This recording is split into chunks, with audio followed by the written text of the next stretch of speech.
बिस्मिल्लाहिर्रहमानिर्रहीम। बोलो फरीद रईस के साथ। नाज़रीन, इस वक्त सबसे आम जो मसला पाकिस्तान तहरीक इंसाफ की नज़र में वो है खैबर पख्तूनख्वा और पंजाब में आम जो इंतखाबात हैं उसके इनेकाद का मामला है। सदर मुमलिकत आरिफ अलवी ने भी इलेक्शन कमीशन को खत लिख दिया है और उनको आइन की जो मुख्तलिफ जो आर्टिकल्स हैं उनका हवाला देते हुए कहा है कि इलेक्शन कमीशन की आइनी जिम्मेदारी है कि 90 दिन के अंदर इंतखाब कराए, जबकि जो हुकूमती इत्तेहाद है उसकी जानिब से इसरार है कि पंजाब और खैबर पख्तूनख्वा के अंदर इंतखाबात आम इंतखाबात के साथ करवाए जाएं, यानी कि अगस्त में मौजूदा हुकूमत की जो मुद्दत है वो पूरी हो रही है। लेकिन पाकिस्तान तहरीक इंसाफ के चेयरमैन इमरान खान, जिन्होंने अपनी सियासी एक हिकमत अमली या सियासी चाल चली, खैबर पख्तूनख्वा की असम्बली की तहलील, पंजाब असम्बली की तहलील, और उनका ये ख्याल था कि इस अमल के बाद वो खैबर पख्तूनख्वा और पंजाब के अंदर आम इंतखाबात से पहले इंतखाबात की तारीख लेने में कामयाब हो जाएंगे। लेकिन मौजूदा सूरत हाल में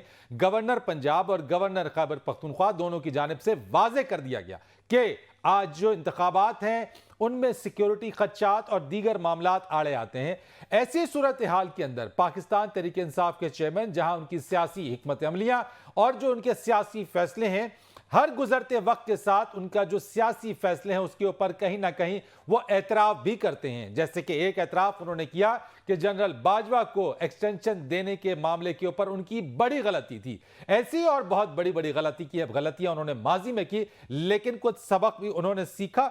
इस सारी सूरत हाल के अंदर अगर इलेक्शंस या इंतखाबात पंजाब और खैबर पख्तूनख्वा में 90 दिन में होने हैं, आइन क्या कहता है और हुकूमत इस बारे में क्या इरादा रखती है कि इस 90 दिन में ना कराने की सबसे बड़ी वजह क्या है, इस सारी सूरत हाल के ऊपर बात करेंगे। और साथ साथ इस पर भी बात करेंगे जहां पाकिस्तान को चैलेंजेस दरपेश हैं, वही वफाकी काबीना में इजाफा दर इजाफा होता चला जा रहा है। मुझे ज्वाइन किया है पाकिस्तान पीपल्स पार्टी के सीनियर रहनुमा शैला रजा साहबा ने। बहुत शुक्रिया आपका शैला रजा साहबा। इसी के साथ साथ मुझे ज्वाइन किया है तजियाकाज रेफरी जनरल गुलाम मुस्तफा साहब हमारे साथ मौजूद होंगे। बहुत शुक्रिया आपका जनरल साहब। और मुझे आपसे कुछ ही देर में ज्वाइन कर लेंगी पाकिस्तान तहरीक इंसाफ की रहनुमा कमल शोज़ब साहब। आप तीनों मेहमानों का बहुत शुक्रिया। शैला रजा साहबा, आपसे मैं आगाज़ करता हूँ। यहाँ क्या कबाहत है अगर एक मुतालबा है और आइन ये कहता है कि आप 90 दिन में असम्बली की तहलील के बाद इंतखाब करा दें? यानी लग ऐसा रहा है कि पहले आप कहते थे इमरान खान खैबर पख्तूनख्वा पंजाब की वो असम्बलियाँ तहलील करें, आप दूसरे दिन इंतखाब करा देंगे। उन्होंने असम्बली तहलील कर दी, अब आप उनको मजीद दौड़ा रहे हैं कि हम आम इंतखाब के साथ इसको इनेकाद करेंगे। वजह क्या है इसकी? अच्छा, बहुत शुक्रिया फरीद। जहाँ तक पाकिस्तान पीपल्स पार्टी का ताल्लुक़ है, पाकिस्तान पीपल्स पार्टी को कोई एतराज़ नहीं है और हमारी सारी जद्दोजहद आइन की बालादस्ती के लिए है। और हम समझते हैं कि आप देखें जैसे अभी बल्दियाती इलेक्शन हुए हमारे यहाँ, तो हमने दादू के लिए रिक्वेस्ट की थी KN शाह के लिए कि यहाँ पर आप नहीं कराएं, क्योंकि उसकी 18 यूसी में से 14 यूनियन काउंसिल पानी में हैं और कॉलेज स्कूल सब किसी हालत में नहीं है। और अभी भी बहुत से रास्ते ऐसे हैं। फिर लोगों ने अपनी मदद आपके तहत वहाँ पे रास्ता बनाया, खुली जगह पे इलेक्शन हुआ और बिल्कुल शफाफ हुआ कि सब अमला बाहर बैठा था, कोई स्कूल तक न था। नहीं, वो ठीक आपकी बात, लेकिन मेरा सवाल ये है कि मौजूदा सूरत हाल के अंदर पंजाब और KPK के अंदर इंतखाबात में फिर रुकावट कौन बन रहा है? यानी आप भी इसी हुकूमती इत्तेहाद का हिस्सा है, तो बात तो हुकूमती इत्तेहाद पर आ रही है कि वो नहीं चाह रहे कि पंजाब और KP में इंतखाब हो। नहीं, देखिए, हुकूमती इत्तेहाद में एक PDM अलग है और पीपल्स पार्टी अलग है, लेकिन मैं आपको पीपल्स पार्टी का मौक़िफ़ दे रही हूँ। और जहाँ तक बात है तो उनका भी मैं टीवी पर ही देखती हूँ कि वहाँ पर ये बात हो रही है। और अब जो नई सूरत हाल एक सामने आई है वो लॉ एंड ऑर्डर की है कि KP में भी और पंजाब में ये कहा गया है कि दहशतगर्दी के बढ़ते हुए वाक़यात। देखें, बात ये है कि 2013 में भी आपको याद होगा कि पाकिस्तान पीपल्स पार्टी के लिए तालिबान ने खुला कहा था कि अगर इनके जलसे हुए और तो ये हमें बॉम्ब से उड़ा देंगे। हमने जलसे भी नहीं किए थे, एज सच हमारी कैंपेन नहीं चली थी। हमारे प्रेसिडेंट साहब जो हैं वो एज प्रेसिडेंट जो हैं वो अंदर थे, प्रेसिडेंसी में थे और चेयरमैन उस वक्त एक्टिवली पॉलिटिक्स में पार्टिसिपेट नहीं करते थे, अंडर एज थे। तो हमने ये नहीं किया के इलेक्शन आगे बढ़ाया। हमने कहा ठीक है, हम हार जाएंगे, हम अपना बंदा हर जगह से खड़ा कर रहे हैं। और इमरान साहब ने 100 से ज़्यादा जलसे किए थे और उन्होंने कहा था तालिबान ठहरो मैं अभी आ रहा हूँ एक जलसे में। और दूसरी तरफ नून लीग ने कहा था कि पीपल्स पार्टी ने जो किया उसका खमियाजा भुगत रही है ये नवाज शरीफ साहब ने कहा था। तो अब जो सूरत हाल है, तो इस वक्त जो सूरत हाल है, पहले तो एक पार्टी निशाना हो जाती थी या एक मखसूस तबका फ़िक्र निशाना हो जाता था कि हज़ारा को टारगेट कर रहे हैं या मोहतरमा का टारगेट किया। लेकिन अभी सूरत हाल जो है वो थोड़ी मुख्तलिफ है। ठीक है, हमने ये देखा कि राइट, आप ये कह रही हैं कि अभी सूरत हाल थोड़ी उन्होंने मुख्तलिफ जो है। मैं है कमल साहबा को जरा ऑन बोर्ड लेता हूं, मुझे ज्वाइन उन्होंने कर लिया है। कमल जोसेफ साहबा, लेकिन फिर भी मैं यही कहूंगी, हाँ। फिर भी मैं यही कहूंगी एडिशनली कि हम तो चाहते हैं कि हो इलेक्शन। आप चाहते हो इलेक्शन, ठीक हो गया। कमल जोसेफ साहबा, अब ये शैला रज़ा साहबा का जो पॉइंट ऑफ व्यू है वो कह रही है हम चाहते हैं कि हो इलेक्शन, यानी कि आज सदर मुमलिकत को खत लिखना पड़ गया इलेक्शन कमीशन को। इससे पहले खान साहब बार बार अदलिया की जानिब देख रहे हैं और उनसे कह रहे हैं कि जनाब पूरी कौम अदलिया की तरफ देख रही है और चाहते हैं कि 90 रोज के अंदर इलेक्शन हो। लॉ एंड ऑर्डर की जो सूरत हाल है, अगर नहीं होते और अगर थोड़े से आगे बढ़ जाते हैं तो क्या कबाहत क्या है, हर्ज क्या है कि अगर आम इंतखाबात के बाद के साथ ही ये इंतखाब भी हो जाए पंजाब और केपीके का? बिस्मिल्लाहिर्रहमानिर्रहीम। Thank you very much Farid. देखिए, ये मेरी आपकी या किसी की चाहत पर डिपेंड नहीं करता। यहाँ पर ये चलती है, इसको कहते हैं कॉन्स्टिट्यूशन ऑफ पाकिस्तान, और जो ये कह रहा है उसके मुताबिक पाकिस्तान की इन तमाम आईनी इदारों ने काम करना है और इलेक्शंस भी इसके मुताबिक होंगे। ना मेरी चाहत कुछ और हो सकती है, आपकी चाहत कुछ और हो सकती है, और इलेक्शन कमीशन की भी अपनी कोई चाहतें नहीं होनी चाहिए। वो इस आइन की किताब के ताबे, उनका काम ही इलेक्शन कराना है। मैं आपको बता देती हूँ कैसे ताबे है। जैसे ही कॉन्स्टिट्यूशनल तरीके से कोई असेंबली डिसॉल्व होती है तो गवर्नर साहब से पहले ये आइन जो है ये एक्शन में आ जाता है, ये सुप्रीम हो जाता है और इसकी ये कस्टोडियन बन जाता है। और इसके मुताबिक ये है कि 90 डेज में इलेक्शन होने हैं, ना 1 घंटा ऊपर ना 1 मिनट ऊपर। सो गवर्नर साहब ने काबीना या सीएम की नाम के अनाउंसमेंट से पहले ऑर्डर की सूरत हाल को वजह बनाया जा रहा है, तो कहीं ना कहीं मुझे इजाजत देना। मैं आपको इजाजत दे रहा हूं, लेकिन बीच में मैं आपसे कुछ सवाल कर रहा हूं। मैं आपसे पूछ रहा हूं कि लॉ के अंदर अगर लॉ एंड ऑर्डर की सिचुएशन होगी तो उसके अंदर कोई कबाहत तो नहीं है? नहीं, वो मैं आपका उसका जवाब दे रही हूँ ना। लॉ एंड ऑर्डर की सिचुएशन पे भी मैं आ रही हूँ। सो ये 90 दिन की जो बाइंडिंग है वो इस कॉन्स्टिट्यूशन के मुताबिक, और इसलिए हमने कहा है कि अगर आप इस बाइंडिंग को नहीं फॉलो करते तो वो इसकी आइन शिकनी होती। दूसरी आपने कहा जी लॉ एंड ऑर्डर, अभी आप ज़रा शेड्यूल निकालें। इसी इलेक्शन कमीशन ऑफ पाकिस्तान ने बाय इलेक्शंस का नेशनल असम्बलीज का पूरे पाकिस्तान में शेड्यूल जारी कर दिया है, बशमूल पंजाब के, बशमूल केपी की कॉन्स्टिट्यूंसीज के। अब नेशनल असम्बली की कॉन्स्टिट्यूंसीज मेरा ख्याल है सबको पता है कि उसके नीचे प्रोविंशियल की सीटें आती हैं। अगर नेशनल असम्बली के इलेक्शंस जो हैं वो अगले 1.5 महीने में हो सकते हैं तो फिर आइन जो है वो जब पाबंद कर रहा है कि प्रोविंशियल असम्बली के करें तो वो क्यों नहीं हो सकते? वो क्या जुपिटर पे जाके अलग से इलेक्शन होने हैं और ये जो है इन सूबों में होने हैं? तो इस तरह के जब हरकतें होंगी तो फिर यानी रुकावट फिर कहां से, यानी कौन है रुकावट? कौन किसको रुकावट समझते हैं? पीडीएम की जमातें हैं रुकावट, जिनको अब आवाम के कटहरे में जाने से डर लग रहा है, जिन्होंने ये जो केयर टेकर गवर्नमेंट जो एक न्यूट्रलिटी की अलामत होती हैं और जिनका सिर्फ काम इलेक्शन करवाना होता है, वो बिठाई हैं। और ऐसी बिठाई हैं कि वो अपने आप को मुगलिया हुक्मरानों से भी ऊपर का समझ के एग्जीक्यूटिव ऑर्डर्स निकाल रही हैं, डेवलपमेंट के प्रोजेक्ट्स निकाल रही हैं। कभी एशियन डेवलपमेंट बैंक और वर्ल्ड बैंक के जो इलेक्शन कमीशन ऑफ पाकिस्तान ने रोक दिए प्रोजेक्ट्स, वो आगे चलाने की कोशिश कर रही हैं।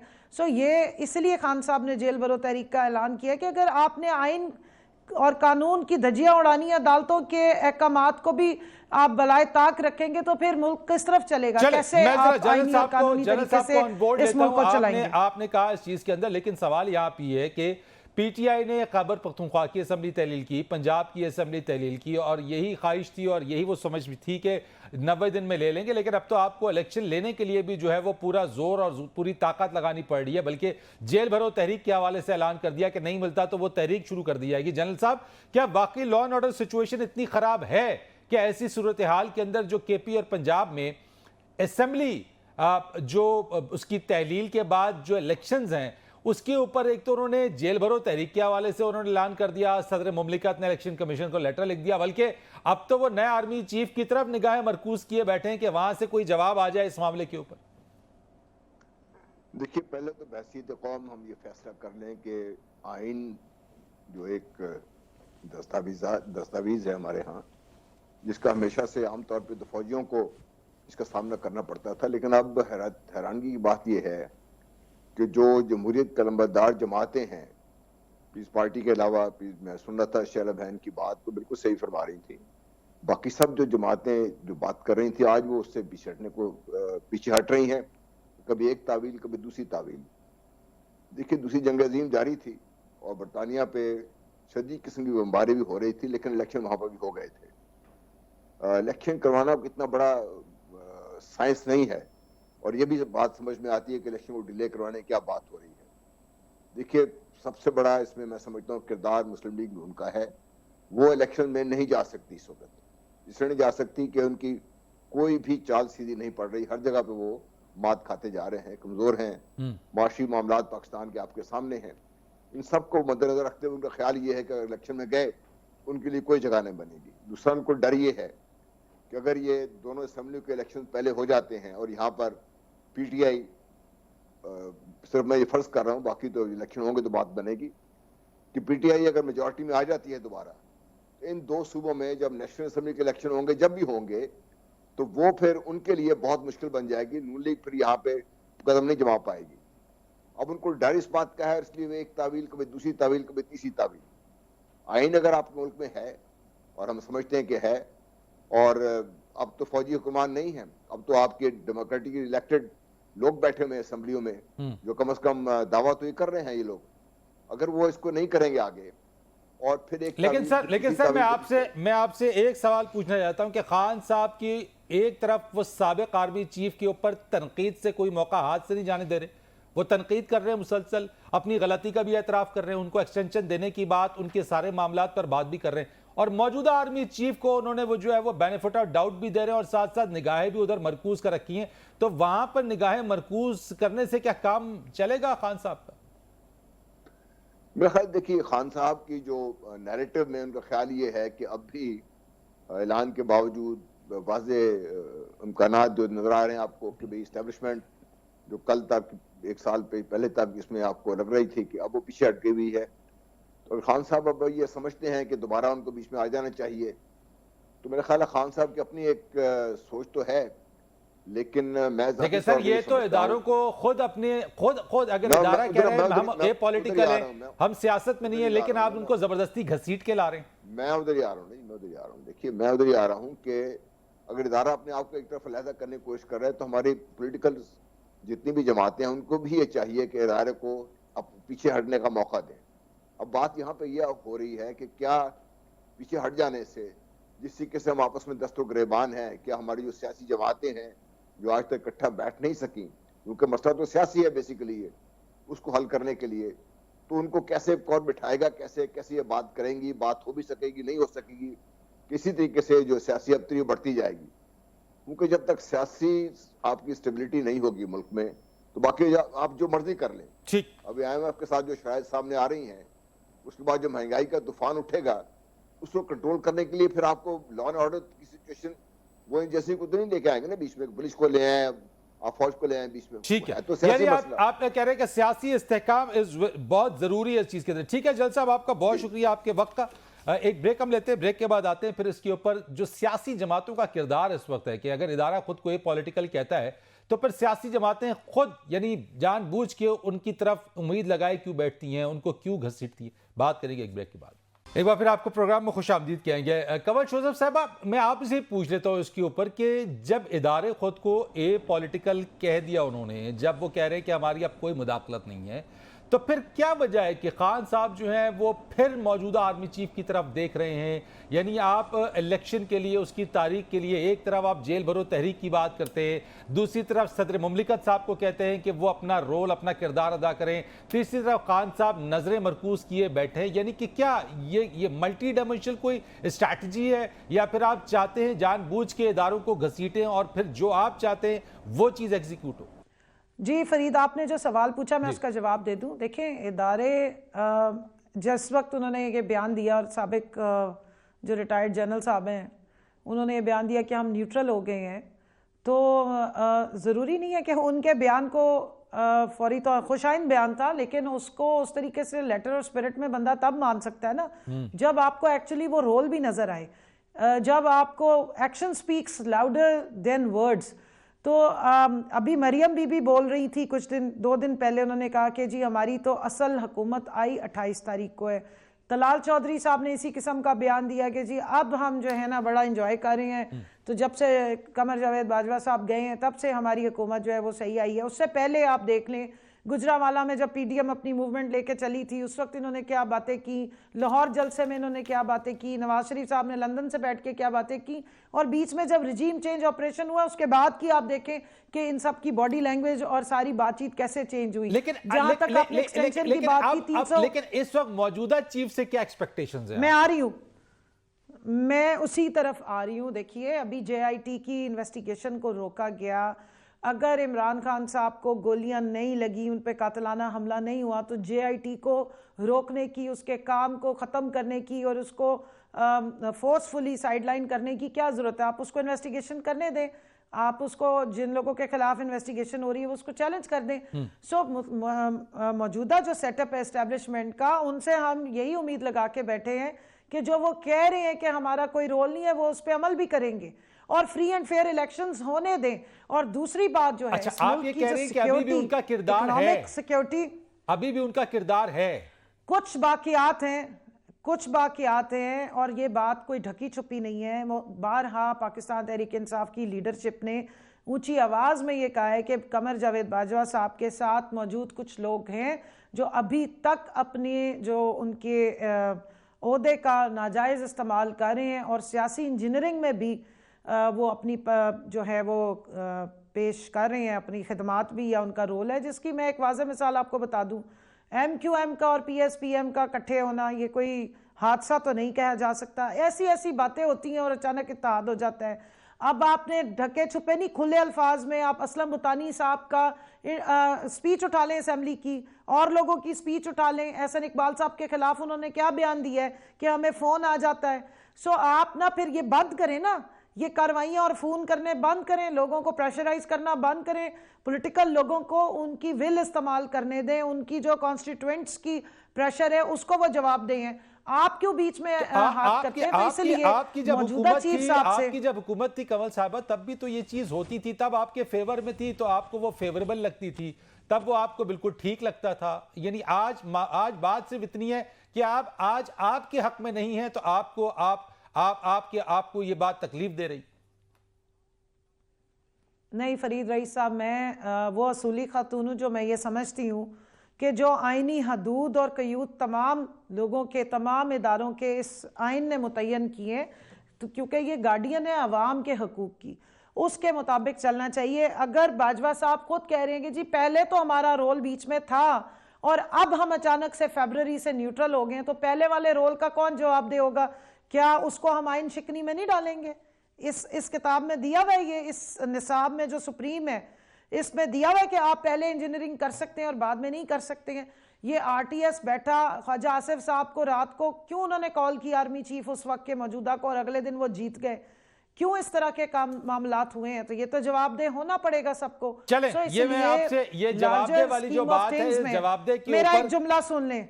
हाँ। लार्जर स्कीम ऑफ थिंग में अभी मौजूदा जो सेटअप में मौजूद हैं सरबराह जो चीफ आर्मी के हैं, उनसे हम यही कह सकते हैं कि देखें, इस आइन शिकनी को रोकिए। इदारों की तरफ से कोई भी कार्य, अगर गवर्नर साहब नई डेट दे रहे, वो पाबंद है कि उन्होंने डेट देनी है। अगर इलेक्शन कमीशन पाबंद है आईनी तौर पे, उसका रोल है कि उसने इलेक्शन फ्री एंड फेयर कराना और कुछ नहीं करना, तो वो भी इस तरीके से करे और इसी तरह बाकी चले मैं शहनाज रज़ा साहबा से इस चीज के ऊपर बात कर लेता हूं। आपने जो बात की है कि आपकी उम्मीद इस तरफ से कि वो आइन शिकनी को रोके। शहनाज साहबा, ये जो इमरान खान साहब जो उम्मीद लगाए बैठे हैं, कंवल शोजब साहबा ने उसकी जरा तशरीह कर दी कि वो किस तरह से, वो क्या तवक्को रखते हैं, और वो कह रहे हैं कि आइन शिकनी को रोका जाए। मैं चाहूंगा आप इस पर कमेंट कीजिएगा कि अब भी ये समझते हैं कि इदारों का किरदार है जिसकी वजह से तारीख ना मिलना और फिर बार बार कुछ केसेस का जो हवाला दे रहे हैं खान साहब के ऊपर JIT उसको रोकने के हवाले से, तो आप एग्री करती हैं इस चीज के ऊपर कि जो इल्जाम खान साहब या पाकिस्तान तहरीक इंसाफ इस वक्त लगा रही है कि अब भी इदारा पॉलिटिकल नहीं है? देखें, ये तो वक्त बताएगा, लेकिन खान साहब ने खुद ही कहा कि अदालतों से मुझे उम्मीद है और मैं अदालतों की तरफ देख रहा हूँ। तो फिर उन्हें ये नहीं कहना चाहिए कि लोग मुझे नाअहल कराना चाहते हैं। लोग तो अपने मुखालिफ के लिए कुछ ना कुछ चाह रहे होते हैं, लेकिन हमारे इदारे अगर सब काम करें तो फिर नहीं हो सकता। जब आप एक तरफ से ये कहते हैं कि अदालतों से उम्मीद है, तो फिर ज़रूरी नहीं है कि हर फैसला हमारी मर्जी के मुताबिक आए। तो बाकी ये है कि अभी आपने कराची में बल्दियाती इलेक्शन देखे और सारे दिन सारा मीडिया भी सड़कों पे था, बहुत पुरसुकून अंदाज में हुए। अब उसमें जिसको जो मैंडेट मिला, जमात इस्लामी की neck to neck fight I, और तो हम बहुत सारी जगह हमें भी मसले हुए, लेकिन हम ये समझते हैं कि हम पूरे इदारे को इस तरह नहीं कहेंगे, हो जाते हैं बहुत सारी जगह। और तो मैं समझती हूँ कि थोड़ा सा हमें अपने इदारों पे रहम कर देना चाहिए अब, और स्ट्रेंथन होने देना चाहिए और आगे की तरफ बढ़ना तो चाहिए। साहब, ऑल पार्टीज कॉन्फ्रेंस की तारीख तब्दील हो रही है, इसके अंदर खान साहब को बिठाने के हवाले से क्या कर रहे हैं? क्योंकि PTI कह रही है कि हमें बाकायदा तौर पे कोई इनविटेशन नहीं मिला, हमें कोई इनविटेशन, बल्कि उल्टा जेल भरो तहरीक का इन्होंने अभी तो वो कहा है कि हमें तारीख नहीं मिलेगी तो हम करेंगे। हुकूमत की तरफ से जो है वो वैसे पहली गिरफ्तारियां शुरू हो गई हैं। आमिर डोगर को आज गिरफ्तार कर लिया गया, उनके साथ मजीद 12 लोगों को। तो यहाँ पे अगर पॉलिटिकल तरीके से क्रश करने की अगर कोशिश होगी तो फिर साथ बैठने की बात कैसे होगी? साथ तो नहीं बैठेगी PTI। वही देखिए, ये इलेक्शन कमीशन का काम है। अगर हम कहते तो फिर इन्हें मसला होता, हमें नहीं है। इलेक्शन कमीशन का फैसला है, हमारा काम है फैसिलिटेट करना एज गवर्नमेंट। अब जब खान साहब वजीर आज़म थे और सलामती काउंसिल की जितनी भी मीटिंग हुई, क्योंकि उसमें अपोजिशन को बैठना था, मुल्क के मामलात थे, लेकिन खान साहब उसमें नहीं आए। और अब जबकि बहुत ही संगीन सूरत हाल है, 100 का फिगर बताते हैं कि क्रॉस हुआ है, और उसमें उसके अलावा 2 नेटवर्क पकड़े गए हैं। उससे पहले KP में CTD के दफ्तर में ही यरगमाल बना के वो जो है कत्ल करके गए दहशतगर्द। तो ये लॉ एंड ऑर्डर की सिचुएशन तो है, नेटवर्क भी पकड़े गए। मियांवाली में भी पुलिस स्टेशन पे अटैक हुआ। तो अब किस तरह से दावत देनी है मुझे नहीं मालूम, क्योंकि मैंने ये सुना है कि जब इनकी गवर्नमेंट थी तो ये नाम भी नहीं लिखते थे और नीचे साइन भी नहीं होते थे। लेकिन मैं ये समझती हूँ कि पहले जो मीटिंग हुई KP में, तो वहाँ पे इनके 2 मेंबर्स को बुलाया गया था, लेकिन उनको रोक दिया गया। ठीक है। अब जहाँ तक बात है आमिर डोगर साहब की, देखिए वहाँ पे लॉ एंड ऑर्डर की सिचुएशन हुई, और जब उनके बेटे को शहर दिया और दूसरों को गिरफ्तार करने डेरे पे गए तो उन्होंने खुद अपनी गिरफ्तारी दी।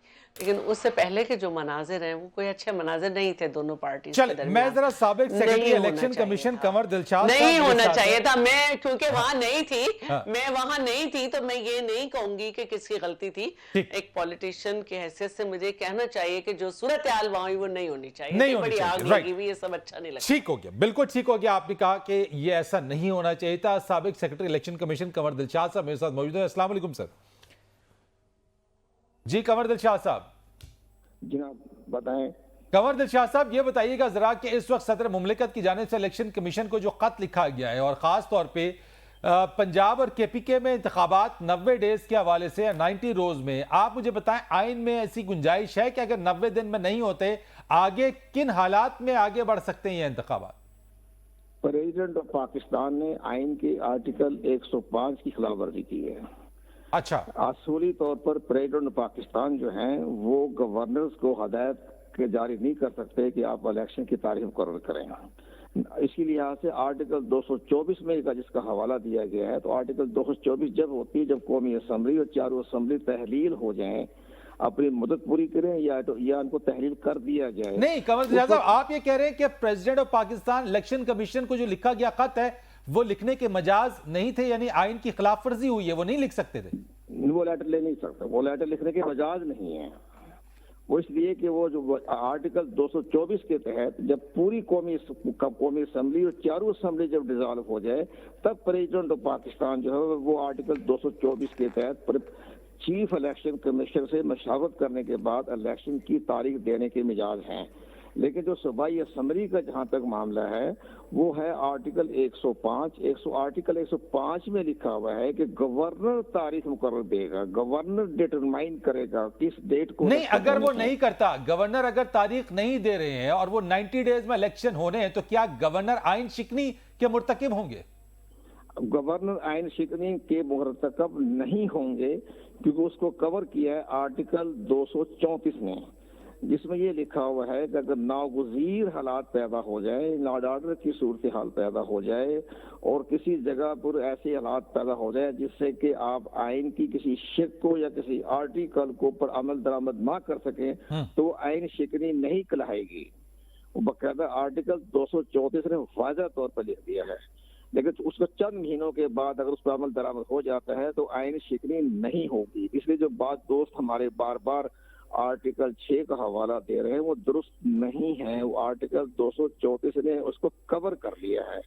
तो अब अगर 90 दिन में इंतखाबात नहीं होते, मुल्क की माशी हालत बहुत बदतरीन हालत में गुजर रहे हैं, पाकिस्तान की माशी हालात खतरे की घंटी बज रही है। इन हालात को देखते हुए अगर कोई लॉ एंड ऑर्डर की सूरत हाल दुरुस्त नहीं है, सुबह खैर पख्तूनख्वा में धमाके हो रहे हैं, इस हालात को देखते हुए गवर्नर सुबह खैर पख्तूनख्वा और पंजाब के गवर्नर अपने सूबे को देखते हुए उस तारीख को मौखर कर सकते हैं। आर्टिकल 234 यानी आपने कहा कि आर्टिकल 234 ये तहफ़्फ़ुज़ देता है गवर्नर को कि अगर वो मौखर कर दें, आगे ले जाएं, तो 234 का कवर मौजूद है। कंवल साहब, आपने सुन ली है बात। क्या सदर मुमलिकत ने, हम ये समझें कि ये खत खान साहब के दबाव पर लिखा है, उनके कहने पर लिखा है? क्योंकि कमर दिलशाद साहब तो ये कह रहे हैं कि जनाब जब चारों सूबाई असम्बली हैं और कौमी असम्बली तहलील हो जाए तब आर्टिकल 224 के तहत सदर मुमलिकत खत लिख सकते हैं और इलेक्शन कमीशन से मुशावरत कर सकते हैं।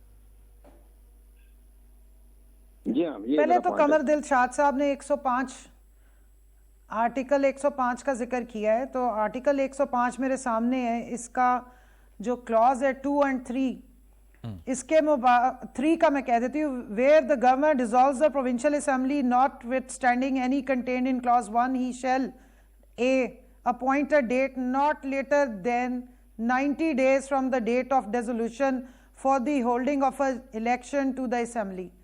तो पहले तो गवर्नर साहब अपना रोल तो पूरा करें, वो क्यों आइन के से बाहर निकल रही है?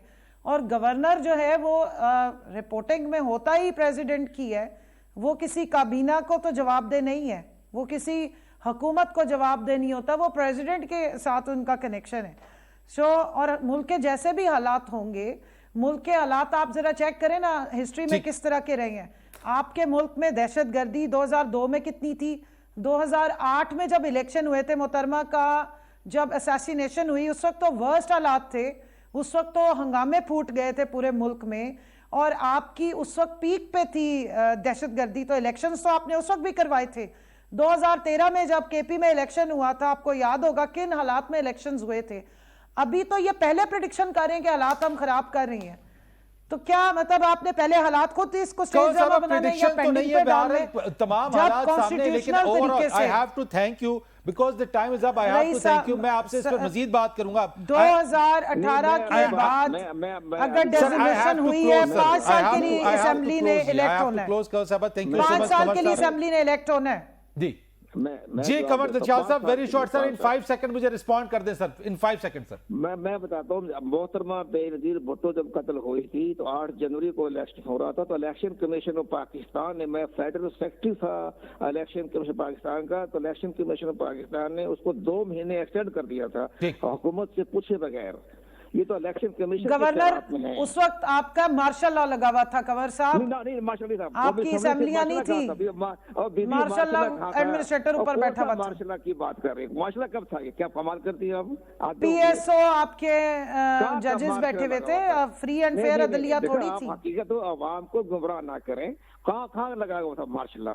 2008 में कौमी असेंबली के इंतखाबात होते नहीं, अभी अगर नेशनल असेंबली के, मुझे ये बताइए कंवर दिल साहब, अगर नेशनल असेंबली के बाय इलेक्शंस कॉल कर लिए इन्हीं हालात में इलेक्शन कमीशन ने, तो प्रोविंशियल असेंबली के क्यों नहीं इलेक्शन कॉल कर सकता? उसी सूबे में, उसी ऊपर वाली कॉन्स्टिट्यूंसी के उसी इलाके में हो सकता है इलेक्शन, नीचे वाले नहीं हो सकते।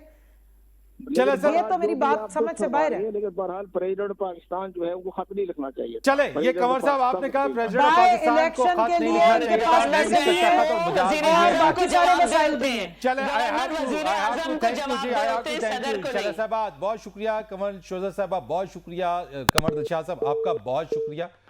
एक ब्रेक लेते हैं जी, ब्रेक के बाद आएंगे और उसके बाद तुर्किया में होने वाले जो जल्जला है, तुर्की और शाम में हौलनाक जल्जला, उसके ऊपर बात करते हैं एक ब्रेक के बाद। प्रोग्राम में एक बार फिर आपको खुश आमदीद कहते हैं। तुर्की और शाम में आने वाले हौलनाक ज़लज़ले के हवाले से बात करेंगे। अब तक सिर्फ तुर्किया के अंदर जो रिपोर्टेड है उसमें हज़ारों की तादाद, यानी 9,000 से ज़ायद, मजमूई तौर के ऊपर 11,000 से ज़ायद अफराद, यानी दोनों मकामात के ऊपर अब तक की जो रिपोर्ट आ रही है। लेकिन इसमें खदशा यही है कि इसमें मज़ीद इजाफा हो जाएगा। सीनियर सहाफ़ी और तज्ज़ियाकार हैं, इस्तांबुल से हमें ज्वाइन कर रहे हैं आमिर सुल्तान साहब, उनसे हम बात करते हैं और उनसे इसी मौजू के ऊपर बात करते हैं। आमिर साहब, सबसे पहले तो ये बताइए कि क्या सूरत हाल है तुर्किया की, कितनी रिपोर्टेड डेथ्स हुई हैं और कितनी बड़ी तबाही है ये? जैसे जैसे वक्त गुजरता जा रहा है तो खदशात में इजाफा होता जा रहा है। वहीं पे कुछ जो है वो उम्मीद की किरण भी नजर आती है। जैसे अभी चंद घंटे पहले हताए जो तुर्की का प्रोविंस है, वहां पे एक खातून को जिंदा मलबे के नीचे से निकाला गया है। तो इमदादी कार्रवाइयां जो हैं वो जोरों शोर से जारी हैं। और आज सुबह से चूंकि मौसम जो है उसकी सूरत हाल बहुत बेहतर थी और मतला जो है वो साफ था, तो इमदादी कार्रवाइयों में थोड़ी तेजी देखने में आई। फिर दूसरे ममालिक से जो टीमें हैं वो भी पहुंचना इलाकों तक शुरू हो गई हैं और काफी ममालिक की टीमें जो हैं वो ऑलरेडी इमदादी सरगर्मियों में हिस्सा ले रही हैं। तुर्किया में डेथ्स कितनी रिपोर्ट हुई हैं अभी तक जो रिपोर्टेड है? अभी तक जो रिपोर्टेड डेथ टोल है वो 9,000 से ऊपर है। लेकिन जो खदशा जाहिर किया जा रहा है वो ये है कि ये जो नंबर्स हैं ये 4 से 5 गुना इनमें आने वाले दिनों में इजाफा होगा, क्योंकि हम एक बहुत बड़े स्केल के जल्जले की, बल्कि अगर यूं कहा जाए कि ये जल्जलों का एक सिलसिला था, क्योंकि अभी तक जो है वो 300 से जायद जो हैं वो आफ्टर शॉक्स महसूस किए गए हैं इन इलाकों में। और उनमें हम 6.7, 6.5, 6.2 मैग्नीट्यूड के जल्जलों की हम बात कर रहे हैं। ये जो इस वक्त तुर्किया की तारीख में, यानी ये कि जो पास्ट हिस्ट्री में इतनी बड़ी मिसाल मिलती है, या कोई रिकॉर्ड है कि इतना बड़ा जल्जला जो आया हो कभी? तुर्की के जो सदर तैयब एर्दोगान हैं उन्होंने कहा है कि ये तुर्की की तारीख का सबसे बड़ा अलमिया है और ये सबसे बड़ी कुदरती आफत है, क्योंकि इसमें हजारों किलोमीटर पर फैला हुआ इलाका जो है वो मुतासर हुआ है और 10 प्रोविंसेस जो हैं वो डायरेक्टली इफेक्टेड हैं इस आफत से। और उसमें हम 13 से 14 मिलियन अफराद की बात कर रहे हैं। और फिर जो एक और चीज इसमें काबिल जिक्र है वो ये है कि ये शाम के करीब करीब का इलाका है। तो शाम में जो खाना जंगी की सूरत हाल है उसकी वजह से बहुत सारे जो डिस्प्लेस सीरियन हैं वो भी इन इलाकों में आबाद हैं, जिनकी तादाद हजारों में है और वो जो हुकूमती आदादो शुमार हैं उनमें शामिल नहीं किए जा सकते। बहुत शुक्रिया आपका आमिर सुल्तान, सीनियर सहाफ़ी, इस्तांबुल से हमें ज्वाइन कर रहे थे। और उम्मीद और दुआ यही है कि इस साने में जो लोग हैं, इमदादी कार्रवाइयाँ तेज़ी से जारी हैं, ज़्यादा से ज़्यादा लोगों को इसमें बचाया जा सके। फरीद रईस को इजाज़त दीजिएगा, अल्लाह हाफिज़।